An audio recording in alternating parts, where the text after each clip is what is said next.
Okay, now it's important to apply the skills we have been learning into real life problems. Let's start with a riddle. So try and work out this number. What number am I? I am a multiple of 7. I have 2 and 3 as my factors. I am between 20 and 49. It might sound tricky, but please have a go first. I'll give you a hint. Start off by writing the multiples of 7. Alright, so I have started off by writing multiples of 7. Now, I can see the riddle tells me I am in between 20 and 49. So I've stopped at 49 because my number can't be past 49. The other thing I need to remember or point out is the number I'm trying to find sits in between 20 and 49. So it has to be one of these numbers here. It can't be 7 and 14. So I am a multiple of 7. So here I got multiples of 7. Now, the other thing to help us work out our answer is I have 2 and 3 as my factors. So I have to be able to divide one of these numbers by 2 and 3 as well. So if I have a look, 2 is an even number. So I'm going to circle the even numbers because they're the only ones that are divisible by 2 or have 2 as a factor. So 28 can be divided by 2. 42 can be divided by 2. 35 is an odd number. It can't be divided by 2. And same with 21. So now I'm working with 28 and 42. And 42. So one of these will have to be my answer. Now, I know these can be both divided by 2, but can they be both divided by 3, or which one? Now, if I wanted to do it, just say I forgot my 3 timetables and I want to check, well, let's try it. What is 3 divided by 28? Let's see if we get a whole number. So set up our algorithm. So let's practice our division skills. So 28, we know these two switch places. So 3, oops, sorry, made a mistake there. We'll go 28 divided by 3. Just cancel what I did before. Alright, and because we always divide with the larger number first. So switch those places. So we've got 28 in there and 3 in there. Now, let's check and see. 3 into 2, or 2 divided by 3 doesn't work. So I carry on my 2 there. I've got 28. 28 divided by 3, or 3 into 28. So I've got 3, 6. Now, with my timetables, I know that 28 is not a multiple of 3. Because 3 times 9 is 27. And there is no multiple at 28 for 3s. Just say you didn't know that. Well, keep adding 3 and see if you can reach 28. And we can't. So 42 divided by 3. Maybe that might work.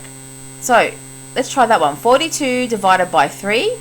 Hopefully I get a whole number, because that will tell me it's my answer. So when we're dividing, let's practice division. We switch our places. So 42 goes in there in our algorithm and 3 over there. Now 3 into 4 is 1, goes once. Remainder 1. 3 into 12, or we can say 12 divided by 3. Well, I know that is 4. And there are no remainders. So 42, 3 is a factor of 42. So my answer has to be 42. Because 1, it's a multiple of 7. Tick. The second one I've checked, it has factors of 2 and 3. Yep. And it sits in between 20 and 49. It fits those 3 criteria, so I am done. Okay, for our last question, it says, let's make groups. Choir practice was attended by 24 people. They were told to sing in equal groups, so the same number of people in each group, and nobody to be left out. What are the different types of groups that they can make? Alright, so just imagine you've got 24 people. We have to break them up into groups, and no one can be left out. And every group must have the same amount of people. So what you need to think about is maybe factors of 24. What are factors of 24? Because we know factors divide evenly into that number. So try and write down some factors of 24. Alright, so factors of 24, I start with 1, 24 at the end, 24 is even, so 2. I know 3 works as well. So actually, I've got 2. What's half of 24? Well, 12. So 12 will be my second largest number. Then I move on to 3. I know that 3 times 8 will be my next one. 4. I know that 4 times 6 also works. Okay. 5 won't work. And I've got my 6 here and so on. So I can stop. Alright, so these are my factors of 24. Now, the question asks us, we need to divide these people into groups. Now, yes, 1 and 24, they are factors of 24. But in this real life situation, the teacher wants them to break up into groups so they can work together. If we break them up into groups of 1, they are working on their own. So in this real life problem, we can't use 1. That won't work. We can't use 24 because we're being asked to break up 24 people. So that won't work. But the rest of these factors will. I can have groups of 2, groups of 3, groups of 4, groups of 6, groups of 8, and groups of 12.